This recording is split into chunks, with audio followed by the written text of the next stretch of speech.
Bob Iger is going through a lot of different changes right now behind the scenes over at Disney to really reshape Lucasfilm as a company and exactly how Lucasfilm is going to be operating with the Star Wars franchise and putting out all these projects for the next 5+ years, just for starters. This is Mike Zero. Make sure to subscribe if you're new to the channel for future Star Wars updates. Also, by the way guys, make sure to drop a thumbs up on this video to support the channel. I thank you also very much for the kind support. It is greatly appreciated. Now, one thing that Bob Iger has been really shifting around quite a bit is a lot of things that have to do with the roadmap of the franchise and exactly which order certain Star Wars shows will be coming out. You know, a great example is exactly which shows will be coming before or after other shows, and exactly how it's going to be organized throughout the next couple of years is basically what Bob Iger is up to. But there's more to it than just that. We already know that he's very busy trying to get Ron Howard on board as the new Lucasfilm president to succeed and to replace Kathleen Kennedy and get rid of her as well by August of 2023, just 2 months after the release of Indy 5. Now, with that being said, what's even all the more intriguing about what's been going on behind the scenes over at Disney is exactly what Bob Iger recently had to say about everything related to all of this, alright? So we already know that Bob Iger has been heavily criticized as a Disney CEO from the very beginning. You know, a lot of fans did not like the way that he treated Star Wars with the sequels and Solo: A Star Wars Story's business move by replacing the original creators at last minute. Nobody really liked that at the end of the day. And to have Bob Iger back now, which seemingly, you know, it seems like he's trying to come off as a reformed Bob Iger, but we'll have to wait and see. You know, anyways, on top of this, with many new Star Wars TV shows currently in the works by John and Dave, Bob Iger is also shifting around the roadmap for Star Wars to eventually focus more so on movies instead of shows. Now, it's noted, however, that in a recent interview that Bob Iger gave, he eventually heavily criticized Kathleen Kennedy and her treatment of Star Wars by stating the following, which comes as a surprise. Bob Iger went on to say, "We here at Disney are all about improving ourselves and focusing on research on how we can better reform and perform with our franchises. One difficulty that we were dealing with from Miss Kennedy were her premature announcements of Star Wars films and or installments that never made it to production, which we acknowledged was very unprofessional to do more than 3 times, which only gave us an inconsistent image. That is not the image that we are trying to obtain at Disney, and we have had detailed discussions with her to stop that and to bring it to a complete halt." Now, let me just stop here quick for a second. Now, for those of you that don't know about this situation, this is all in relation to how basically Kathleen Kennedy literally kept on announcing projects, never met expectations, fell into creative differences, canceled projects, fired people.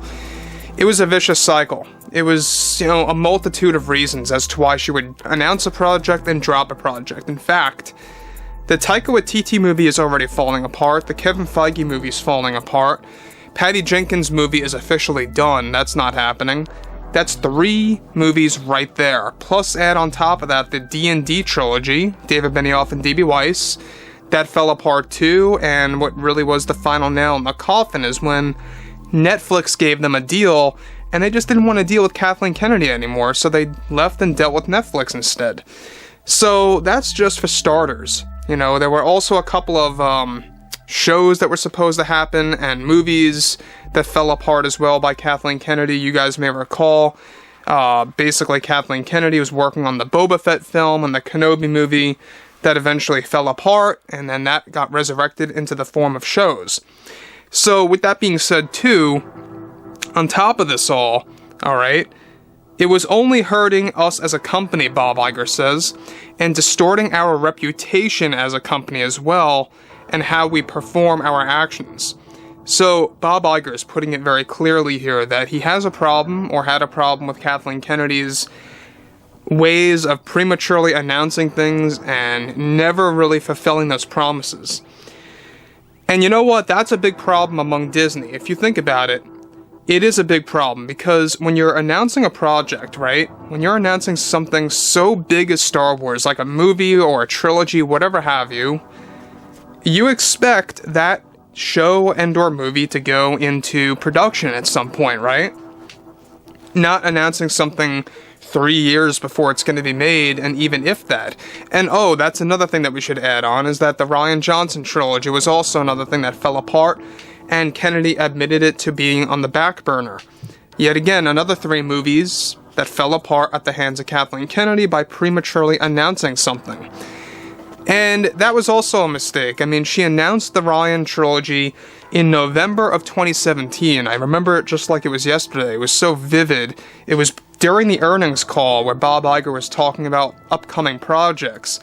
You know, I believe that might have been exactly when they might have announced the live-action series, but not being called The Mandalorian at the time. And it just goes to show you that Kennedy really did not have a handle on things. So, beyond this too, Iger goes on to say, from this point on forward, we will only be announcing projects if they prove to be going into production just before an announcement is given. And all I can say right now is things are looking very good for how that's all going to work with us here at Disney to make the proper and right announcements. I ask everyone to stay tuned for the next couple of months, and many will be very happy. So, honestly, I'm very glad that Bob Iger is doing what he has to do to make sure that future announcements are going to be concrete announcements. And sure, I know you can never guarantee anything, there's no 100% promises out there that exist, I understand that. But, in the film industry, you announce something, you at least expect, some of them to fall through, or some of them to actually come to reality. With Kathleen Kennedy, it was a constant streak of, getting canceled, the creators getting fired, creative differences, things going on the back burner. It was just a list of things, and nothing ever really moved forward, apart from the sequels, Solo, and Rogue One. So, anyways, Bob Iger, right here, is really desperate. He's trying to reshape his Disney image.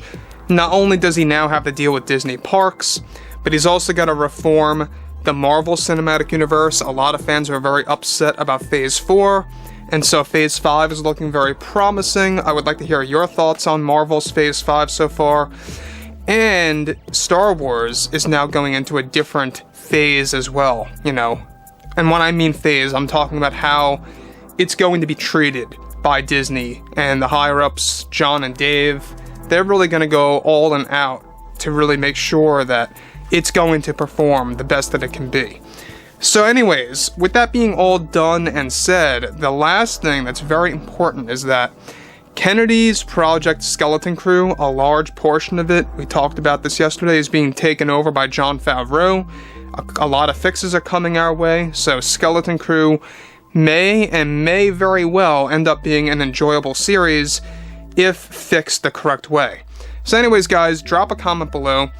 Let me know what you guys have to say about this below in the comments, and if you guys did enjoy the content for today, make sure to drop a thumbs up on this video to support the channel. I thank you all so very much for the kind support, and I'll catch you guys next time.